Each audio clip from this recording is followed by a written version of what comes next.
नमस्कार दोस्तों, आज मैं आपको सुनाऊंगा अन्न का अपमान। दोस्तों, आपसे रिक्वेस्ट है कि कहानी को ध्यान से और अंत तक सुनिए। एक बार की बात है, रामपुर गांव में सुधा नाम की एक लड़की रहती थी।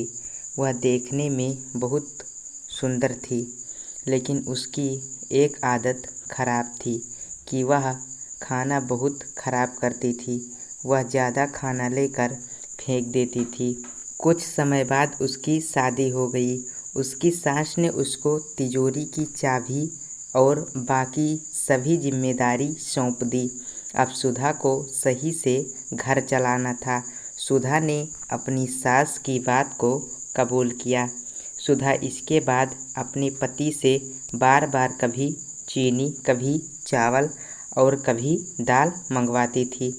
जब उसकी सास को इस बारे में पता चला तो वह सुधा को बोली कि तुम महीने भर का राशन एक बार में क्यों नहीं मंगवाती।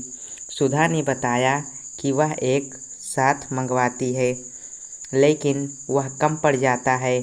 सुधा की सास ने इसके बाद पता लगाने के लिए कि राशन कहाँ जाता है, रसोई में थोड़ी नज़र रखनी शुरू कर दी।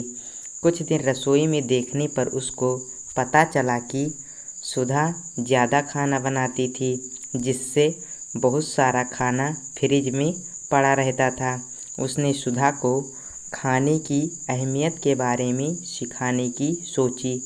एक दिन उसने सुधा को बुलाकर कहा कि हमारे पहले वाली नौकरानी के बच्चे की तबीयत ठीक नहीं है, मुझे वहाँ जाना है, क्या तुम भी चलोगी। सुधा भी अपनी सास के साथ जाने के लिए तैयार हो गई। अपनी नौकरानी की बस्ती में जाकर सुधा की सास ने कहा कि मैं अभी रास्ता पूछकर आती हूँ। इसके बाद सुधा वहीं खड़ी रही। सुधा ने एक घर के अंदर देखा तो एक छोटा बच्चा भूख के कारण रो रहा था। उसकी माँ ने अपने अनाज के सभी बर्तन देखे, लेकिन वो खाली थे। यह देखकर सुधा को रोना आ गया।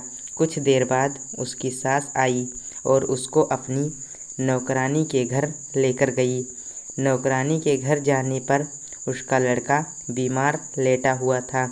जब सुधा की सास ने बीमारी का कारण पूछा तो नौकरानी ने कहा कि वह एक घर से बचा हुआ भोजन लेकर आई थी, लेकिन उसको नहीं पता था कि वह खाना खराब था, जिससे उसके बेटे की तबीयत खराब हो गई। यह कहकर वह रोने लगी। कुछ देर के बाद सुधा और उसकी सास अपने घर आ गए। घर आने पर सुधा अपनी सास के गले लगकर रोने लगी। जब उसकी सास ने कारण पूछा तो सुधा ने बताया कि मैं खाने को कितना बर्बाद करती थी और किसी को खाने के लिए 2 वक्त की रोटी भी नहीं है। उसने कहा कि अब से वह खाने को कभी बर्बाद नहीं करेगी। सुधा को खाने की कीमत महसूस होने पर उसकी सास खुश थी। इस कहानी से हमें यह सीख मिलती है कि हमें खाने को कभी बर्बाद नहीं करना चाहिए। दोस्तों, यह कहानी आपको कैसी लगी हमें कमेंट में ज़रूर बताएं और आगे भी इसी तरह की कहानियाँ सुनने के लिए चैनल को सब्सक्राइब कर लीजिए और इस वीडियो को ज़रूर लाइक कीजिए।